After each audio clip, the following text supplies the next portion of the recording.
प्रश्नावली 11.3 का 9वां प्रश्न है। साझली 44 सेंटीमीटर लंबाई वाली एक तार लेती है।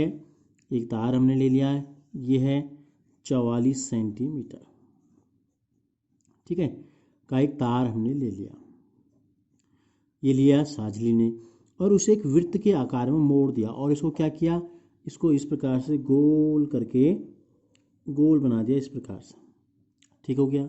उस वृत्त की त्रिज्या ज्ञात कीजिए। तो पहले हमसे इतना पूछा, इतने को हल करते हैं।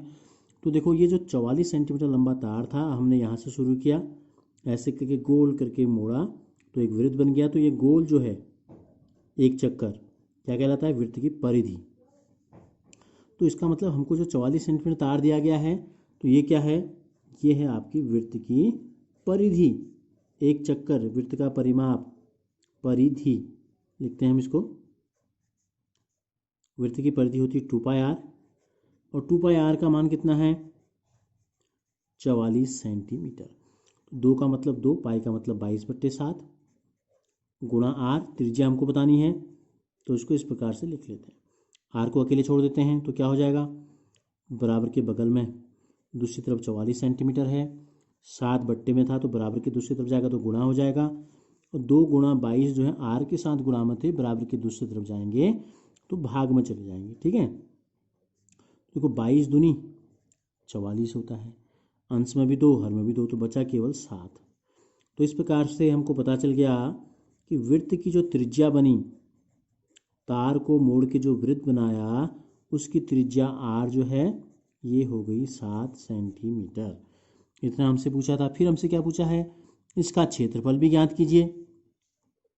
अब हमको वृत्त की त्रिज्या पता चल गई, तो वृत्त का क्षेत्रफल निकालना आसान है।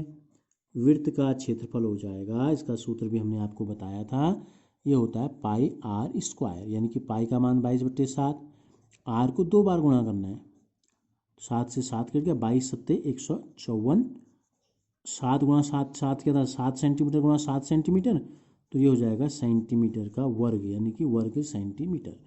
फिर हमसे कहा है यदि इसी तार को दोबारा एक वर्ग के आकार में मोड़ा जाता है तो इसकी प्रत्येक भुजा की लंबाई क्या होगी। अब हमने इसी तार को मोड़ के ये बना दिया इस प्रकार से,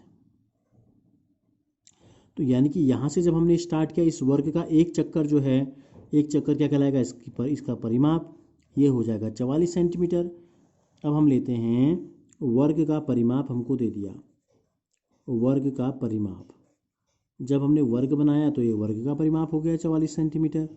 और वर्ग का परिमाप होता क्या है, चारों 4 भुजाएं बराबर होती हैं, तो ये होता है 4 गुणा भुजा, भुजा को 4 बार जोड़ो या 4 से गुणा कर दो, तो भुजा पता चल जाएगी। हमसे पूछा है तो इसकी प्रत्येक भुजा की लंबाई कितनी होगी, तो भुजा हो जाएगी 44 सेंटीमीटर गुणा 4 जो भुजा के साथ बराबर के दूसरी तरफ आएगा तो भाग में चल जाएगा, 4 एकम 4, 4 एकम 4, 11 सेंटीमीटर। तो अतः उस वर्ग की भुजा हमसे पूछा था, तो वर्ग की भुजा हो जाएगी आपकी 11 सेंटीमीटर।